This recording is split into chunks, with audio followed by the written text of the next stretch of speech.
The storm had come early that year, rolling down from the mountains like a white wall that erased the world. By sundown, Red Hollow was half buried, its streets reduced to pale veins of ice between shivering lamplight. The wind didn't whistle, it screamed, clawing through doors and hearts alike. And through that storm walked a woman, thin as a ghost, her shawl frozen stiff, her bare fingers wrapped around a boy too light for his years. Mira Langston had forgotten the sound of kindness. She had been walking since dawn, a shape swallowed by snow, her breath a ribbon of smoke that vanished before it reached heaven. The child in her arms, Caleb, wasn't hers, not by blood. He'd been left by a neighbor who'd fled south for warmth.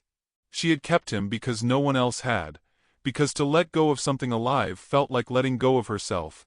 The town lights glimmered ahead through the curtain of white, and she whispered a prayer. But prayers in Red Hollow froze before reaching their mark. She tried the first house, the Widow Dempsey's, but the latch stayed locked. The next, the blacksmith's. No answer but a dog's growl and a muttered curse. Snow gathered in her lashes like salt. She tried the saloon, where laughter spilled like sin through a half-open door. Inside, men turned when she entered. The warmth hit her face and made her dizzy, the sudden smell of whiskey and tobacco cutting through her hunger.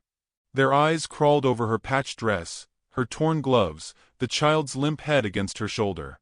One man, a ranch hand with liquor on his breath, rose from his stool and jingled coins in his palm. "You can warm yourself, sweetheart," he said. "But you gotta earn it." The words burned deeper than the cold. Mira backed out into the night without speaking. The laughter followed her. The church loomed at the end of the street, cross barely visible through the flurry. She went there next. The door opened halfway, revealing Reverend Shaw's lined face. He looked at her the way a man might look at a broken saddle. Useless, pitiable. "I need shelter," she said. "Just till morning." "You know the rules, Mira," he answered. "Your husband's gone. You come here with an Indian child." "He's not," she began, but the door shut before she could finish. Her legs gave out on the church steps. She knelt there, clutching Caleb tighter, pressing his face against her chest for warmth. The snow gathered in her hair and made her look older, like grief had aged her beyond 22. From the shadows came boots crunching on ice. Sheriff Kellen Briggs, wrapped in his thick coat, lantern swinging from his hand. He stopped in front of her, the yellow light catching the frost on her cheeks. "Mira Langston," he said, voice clipped. "Town's no place for strays tonight."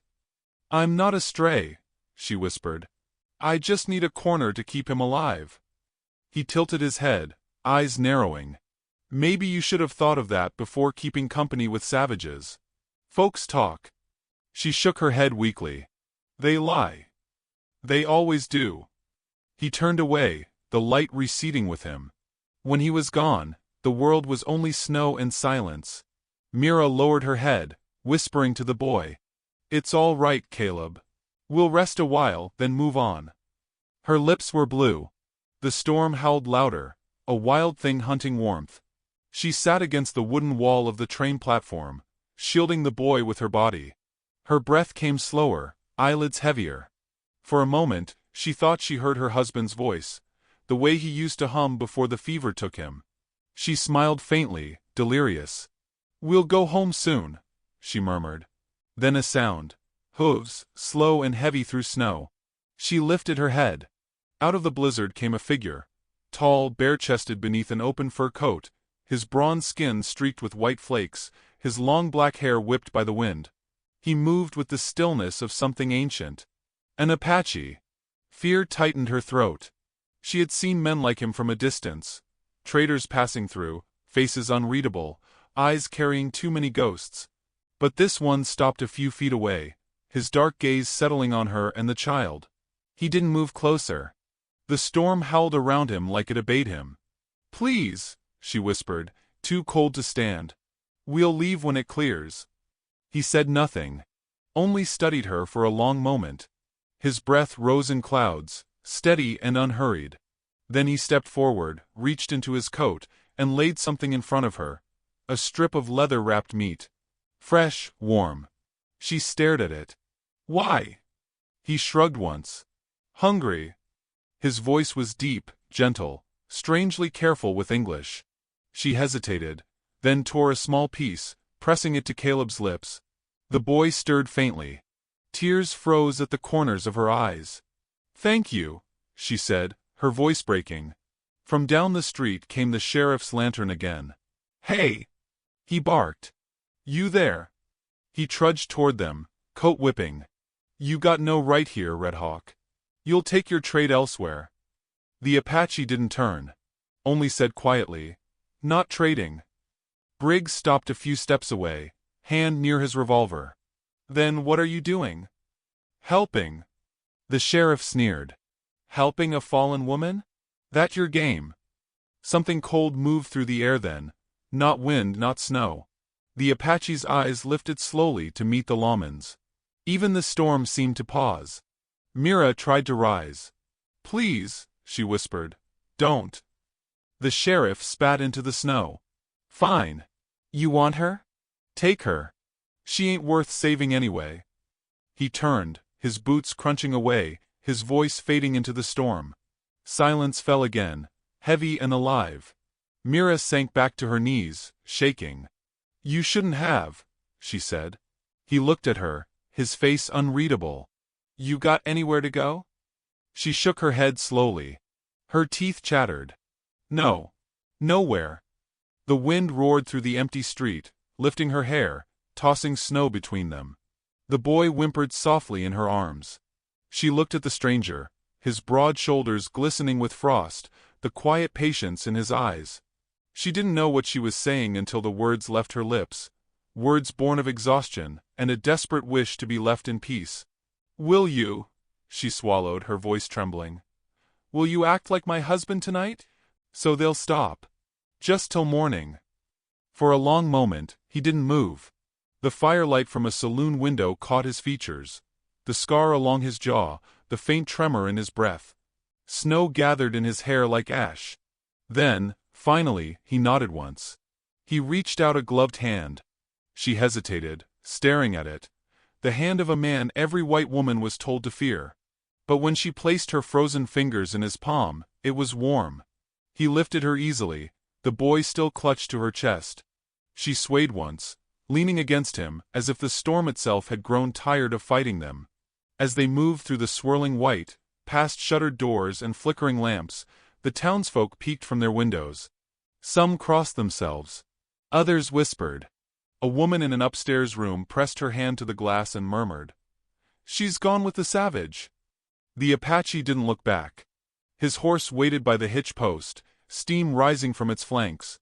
He helped her onto the saddle, mounted behind her, his arms steadying her waist. The boy whimpered, then quieted as his Red Hawk's voice rumbled low, almost inaudible, a melody in a language she didn't know. They rode out of Red Hollow as the snow swallowed the last light, leaving behind only footprints that filled within moments. The wind carried the town's whispers away, replacing them with silence. Somewhere between the town and the mountains, the storm softened, and Mira realized the trembling she felt wasn't from cold anymore.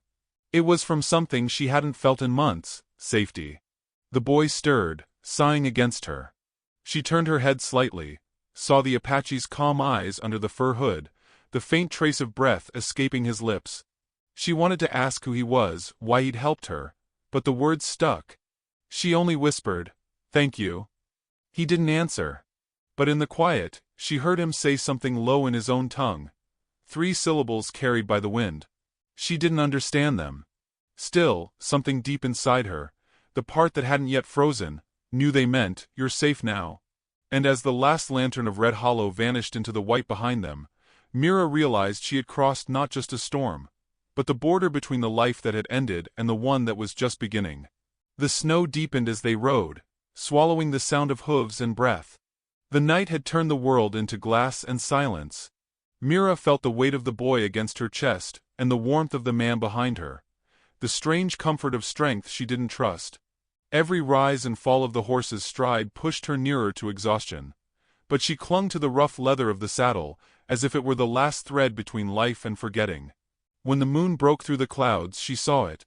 A cabin at the edge of a clearing, half buried in snowdrifts, its roof sagging under ice. Smoke rose from the chimney, a faint promise of heat.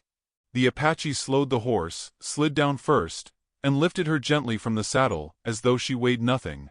His hands were calloused, his movements quiet, deliberate, like someone afraid of breaking something fragile. He opened the door with his shoulder. The room inside was dim, lit only by a dying fire. Animal pelts hung on the walls, a small wooden table stood near the hearth, and a single bed, unmade, held the shape of loneliness. She hesitated on the threshold, her breath a white ghost in the air. "You can stay," he said simply, his English clipped and careful. "Until storm ends." She nodded, voice lost to cold. He took the boy from her arms, wrapped him in a wool blanket, and set him near the fire. Then, wordlessly, he handed Mira a folded hide coat. She touched it as though it were holy. "I can't take this," she murmured. He looked at her, steady, unreadable. "You're cold." The firelight carved his face in amber and shadow, the strong lines of his jaw, the quiet sadness behind his eyes. She turned away quickly, ashamed of the heat that rose in her chest. The world had taught her to fear men like him, yet no one had ever spoken to her with less cruelty. As warmth seeped slowly into her limbs, exhaustion crept close behind it. She sat on the floor beside the hearth, watching the flames curl and twist, and let the sound of the storm become distant. The boy stirred, his cheeks pink again, and she brushed his hair back with trembling fingers. The Apache moved through the cabin silently, like a shadow used to solitude. He filled a pot with snow, set it over the fire, and added strips of dried meat. The scent of broth rose between them, earthy and comforting. When he handed her a wooden bowl, she hesitated again.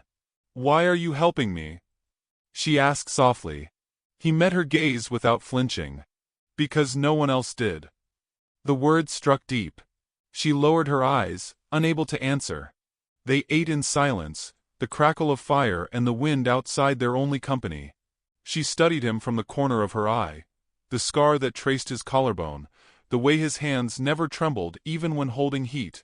His presence filled the room like something solid and ancient. When the bowl was empty, she placed it carefully beside the fire. "What's your name?" she asked. "Taz," he said after a pause. "Taz Redhawk." "I'm Mira." He nodded once, as if committing it to memory. The child coughed, soft but sharp, and she moved quickly to soothe him. Her touch was tender, practiced. When she turned, she found Taz watching her. Not with desire, but with something quieter, harder to bear. "You have children?" he asked. "No," she said. "Not anymore." He didn't ask again. Some things didn't need explaining. Hours passed. The wind howled like grief at the windows. Mira sat near the fire, wrapped in his coat, her body finally thawing but her heart uneasy. She didn't know if she was safer here or in the snow. Men had always wanted something in return. When she looked up, she saw him sitting on the floor opposite her, carving a small piece of wood with his knife. His movements were slow, rhythmic, patient. The firelight gleamed on his chest, on the faint sheen of sweat where cold had melted into warmth. "You live here alone?" she asked quietly. He nodded. "Easier that way." "You have no one?" "Had." He looked at the carving, not her. "Lost." She waited, but he said nothing more. In his silence, she heard her own story echoed. Different shape, same ache. When the fire burned low, he rose and added more wood, then spread a blanket on the floor beside the hearth. "You take the bed," he said. "I'll be fine here," she insisted. He shook his head once. "You sleep. You're shaking." "I can't take your bed," she whispered. "People already think." "No people here," he interrupted gently. "Only snow." Something inside her loosened at that. She moved to the bed slowly, pulling the blanket around her shoulders. The mattress smelled faintly of cedar and smoke. She lay still, watching him settle on the floor across the room. He stretched out on the pelt rug, one arm behind his head, eyes half closed. The fire painted him in gold and shadow. For the first time in months, she felt safe enough to close her eyes. But sleep wouldn't come easily. Shame still whispered in her blood. She turned onto her side, facing the fire. "Taz?" He didn't open his eyes. Why did you stop when you saw me? He was silent for a moment, then said, Because I saw someone once, same way. Alone in storm. I didn't stop then. The weight of his words filled the small room. She understood. This was his penance. Her rescue had nothing to do with her, and yet, somehow it did. Outside, the wind began to die. The storm had broken. She dreamed that night of warmth and thunder, of a great sky tearing open and washing everything clean. When she woke, the fire was still burning and Taz was gone. Panic flared, quick as breath. She rose too fast, dizziness crashing through her skull. The world tilted, and she reached for the table but missed it. Before she hit the floor, arms caught her. His. Strong, unhurried. He had come in from outside, snow dusting his hair and shoulders, carrying a bucket of water. You should not stand yet, he said. I can't stay here, she whispered, breathless, her hands against his chest to steady herself. If they find me, if the sheriff. Let them, he said softly. His eyes met hers, dark, unwavering. This is my land. They have no right here. She wanted to believe him. His warmth against her skin told her she could. But fear was an old habit, and hope, a dangerous one. He set her gently on the bed again, and covered her with the blanket. For a heartbeat, his hand lingered near her cheek. Then he pulled it back, as if remembering the world they both lived in. You rest, he said, turning toward the door. She watched him go, her chest tight with something she didn't yet dare to name. When the door closed, she touched her cheek where his warmth still lingered and whispered into the silence. Thank you, husband. Through the window, pale morning light spilled across the snow, blinding and pure. Outside, Taz stood beside the corral, breath rising in white clouds, staring at the horizon as if searching for forgiveness buried somewhere in the endless white. Inside, Mira closed her eyes and let herself drift. Not into sleep this time, but into a fragile peace she hadn't felt in years. And far off, down in the valley, a bell tolled faintly, a sound that promised someone, somewhere, still remembered her name. The thaw came slow to Red Hollow that year, as if winter itself refused to loosen its grip. The snow around his Redhawk's cabin began to sink and soften, revealing the earth beneath, dark, rich, and alive again. Weeks had passed since the storm that had nearly buried them, and still, the woman stayed. Mira helped where she could, hauling wood, tending the small fire pit outside, brushing down the horse she had ridden in on that night of wind and judgment. She moved with a kind of reverent purpose, like someone trying to pay back a debt too large to measure. Taz said little, but the silence between them no longer felt sharp. It was wide, steady, like the prairie after rain. The child, Caleb, had grown strong again, his laughter sometimes breaking through the stillness, echoing across the clearing. It startled birds and softened the Apache's expression in a way Mira had not thought possible. Each morning she woke before him, her breath clouding in the dawn chill, and watched him from the window as he split firewood with a clean rhythm. His body was built for endurance, not spectacle, strength without pride. He worked as though he owed no one anything, least of all the world that had taken so much from him. But the world never stays quiet for long. One morning, as Taz saddled his horse to ride into town for supplies, she said quietly, "Maybe I should come." He paused, glancing up. "You don't have to." "I know," she said. "But I need to." She didn't explain it. That ache to face what had spat her out. Maybe she wanted to see if the town still looked at her like a ghost. Or maybe she wanted to see if she could stand beside him, and not flinch at the eyes that would follow. The ride down the slope was long and silent. The air smelled of thawing pine and wood smoke. Caleb rode between them, wrapped in blankets, half asleep. When they reached Red Hollow, the streets were muddy, the snow piled in gray banks. The townsfolk stopped what they were doing the moment they saw them, an Apache leading a white woman and a child on horseback. The saloon doors creaked open. Faces appeared in windows. Mira felt the old weight press against her chest, the one made of shame and rumor. Taz dismounted first, helped her down with steady hands, and walked with her toward the mercantile.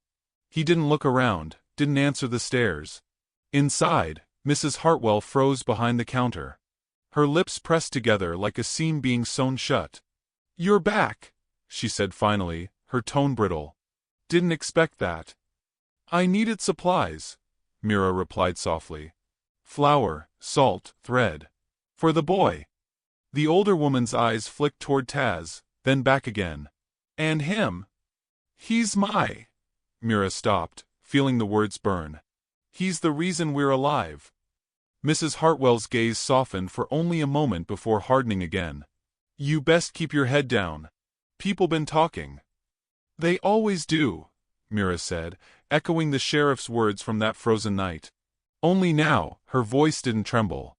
When they stepped outside again, the sheriff was waiting by his horse, his badge dull in the gray light. "Afternoon, Red Hawk," he said, his tone lazy but his eyes sharp. "Didn't expect to see you bringing her back here." Taz said nothing, adjusting the sack of flour on his shoulder. The sheriff spat into the mud. "You know how folks see this, don't you? Woman like her. Man like you.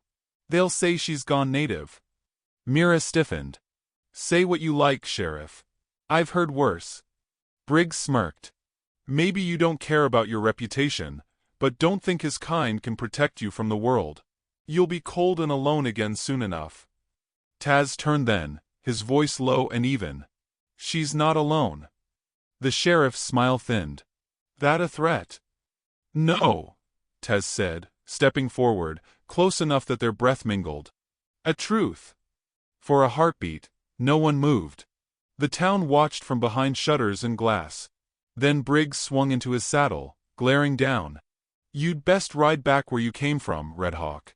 This place don't forgive easy." He pulled his reins hard and rode off. They walked in silence until they cleared the last house. Mira could still feel the town's eyes on her back. Only when the hills rose again did she let her breath go. "I'm sorry," she whispered. "I didn't mean for—" He stopped her with a look. "You did nothing wrong." But something inside her twisted. She remembered the way Briggs had said it. This place don't forgive easy. The town's fire burned slow, but once it caught, it never died. Back at the cabin, she moved through the evening in silence, kneading dough by the hearth. The sound of Taz sharpening his knife at the table filled the room. She could feel his presence like heat behind her, steady and grounding. When Caleb fell asleep by the fire, she sat across from Taz, folding her hands in her lap. "You shouldn't have come for me that night," she said quietly. "They'll never stop hating you for it." He looked up, his eyes unreadable. "They hated me before you came." She smiled faintly. "And you still helped me." He set the knife down, leaned back in his chair. "You were dying. I didn't think about it." "Yes, you did," she said softly. "You always think." The fire popped, sending a small flare of sparks upward. He didn't answer, but the muscle in his jaw shifted. She realized then that what bound them wasn't gratitude or pity. It was something more dangerous. Understanding. Later that night when the wind returned, she went outside for water and found him by the corral, staring toward the valley. The moonlight caught the scar across his jaw. "You shouldn't be alone out here," she said. He didn't turn. "I've been alone most my life." "Not anymore," she said, the words barely above a whisper. He turned then, and in the silence that followed, the truth hung between them like breath in cold air. Neither reached for it, not yet, but both felt it. Days passed, and the gossip grew. One afternoon, smoke appeared on the horizon, riders. 5 men, led by the sheriff, torches in hand. Mira saw them from the window and froze. Taz rose from where he'd been mending a harness. "Stay inside," he said quietly. But she followed him out anyway. The men stopped at the fence line. Briggs lifted his torch. "We're here for the woman," he called. "She's not safe with you." "She's safer than she ever was with you," Taz replied. The sheriff's eyes narrowed. "You think the law don't reach up here?" Taz took one step forward, his breath visible in the cold. "This is my land. My mother's bones are here. Your law ends where hers begin." The torches hissed in the wind. For a moment, Mira thought they might attack. Then she stepped forward, trembling but tall. "He saved my life," she said, her voice carrying through the night. He's done me no harm. You call him savage, but you left me to die in the snow. Her words fell like stones into silence. One of the men shifted uncomfortably, lowering his torch. Another looked away. The sheriff's jaw tightened. You'll regret this, he muttered, turning his horse. Both of you. They rode off slowly, the firelight fading into the dark. Mira stood still long after they disappeared, her heart pounding. The night air bit at her skin, but she felt no cold. Taz turned to her, his face shadowed. They'll come again, he said. I know, she replied. Then let them. I'm tired of hiding. For a moment, neither spoke. The sky was a deep, silver gray, the moon high and merciless. Then she reached out, touching his arm, just lightly, enough to feel the warmth beneath his skin. He didn't pull away. Something unspoken passed between them, steady and real. The kind of promise that didn't need words. And far below, in the valley where the torches had vanished, a single spark flickered against the wind. Small, stubborn, refusing to die. Mira watched it until it was gone, then whispered. The town's fire burns slow, but so does ours. The wind carried her words into the dark, where they settled somewhere between fear and faith, waiting for what would come next. The second storm came without warning, heavier and darker than the first, as if the sky itself had been waiting to test them. The horizon vanished behind a curtain of white, and wind screamed through the valley like a living thing. By dusk, the world was a blizzard of memory and sound. The horses cried from the stable. The roof groaned. Mira stood by the window, her hands pressed to the glass, watching snow swirl into blindness. Taz came in from outside, shaking frost from his hair. His shoulders gleamed with melted flakes, his breath rough from the cold. It's worse than before, he said. We'll have to brace the roof beams. I'll help. You'll stay with the boy. She turned from the window, chin lifting. No. I can work. He looked at her then, really looked, and for a moment, his silence held the weight of something larger than command. All right, he said finally. Then we work together. They moved through the cabin like two halves of the same breath, hauling wood, hammering down loose boards, tying ropes across the windows to keep the shutters from tearing free. The wind battered at the walls, each gust a threat that made the timbers groan like living bones. Snow poured in through the cracks until their hands went numb, but they kept moving. Myra's braid had come undone, her hair whipped across her face. Her skirts were damp to the knee, her arms trembling with effort. When she stumbled against the table, Taz caught her, his hand gripping her waist to steady her. For a heartbeat, neither moved. The closeness of him, the heat, the smell of pine and smoke, made the storm outside feel distant, almost reverent. Careful, he murmured. She nodded but didn't pull away. You should rest, she whispered. You've been out there since dawn. He shook his head. If I stop, the roof will fall. And if you fall? I won't. Something inside her cracked at that. The way he spoke as if he had no right to weakness, no claim to rest. She took the hammer from his hand, the weight awkward in her small grip. Then let me stand where you can't. He hesitated, then nodded once. Together they worked until the light faded. The storm thickened, the cabin trembling under its fury. When at last they collapsed near the hearth, breathless and shaking, the fire had burned low. Myra's hands were raw. Taz noticed the bleeding knuckles, the way she hid them in her skirt. Without asking, he took her hand and began to clean it with a damp cloth. She tried to pull away, but his grip was gentle and sure. You're not used to being cared for, he said softly. No one ever stayed long enough to try. He paused, his thumb tracing a line across her wrist where a faint scar ran. Then let me. Her breath caught. The storm outside roared against the walls like an ocean, but inside the world had narrowed to the warmth between their joined hands. The boy stirred in his sleep, murmuring something she couldn't hear. When 'tis finished, he didn't move away. His hand lingered, resting over hers. The air between them felt fragile, electric. Taz, she whispered. Why do you live here, so far from everyone? He looked into the fire, his eyes reflecting gold. Because I am not welcome in their world, and I do not belong in mine. This place is what's left between. She swallowed. And me? Where do I belong? He met her gaze, and for the first time, she saw uncertainty there. Maybe here, he said. If you choose it. Outside, the wind howled. A sudden crack split the air, a beam giving way above the bed. Snow poured through the gap. Taz sprang up, grabbed the rope, and hauled the beam back into place. She joined him, pulling with all her strength. The rope burned her palms, the wood biting her shoulder.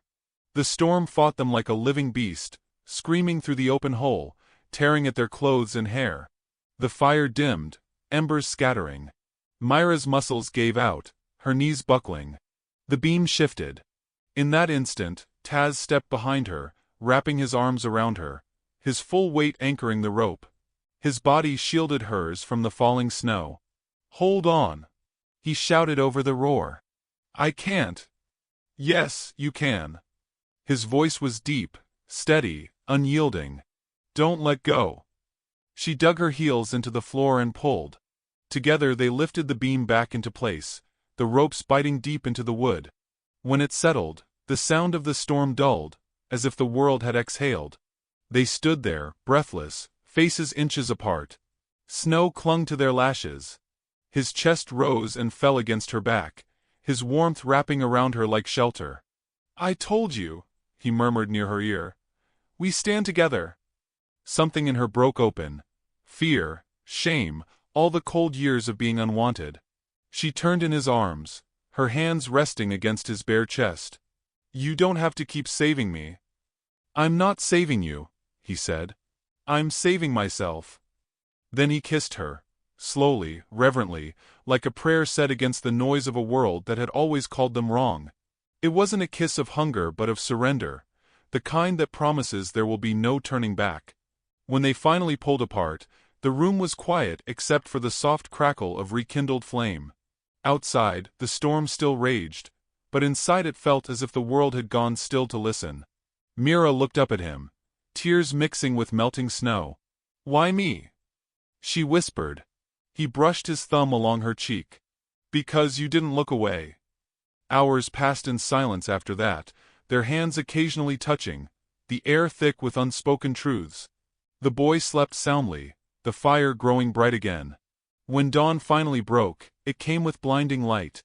The storm had ended, leaving behind a world remade, clean, untouched, and shimmering under the morning sun. Taz stepped outside, the snow crunching under his boots.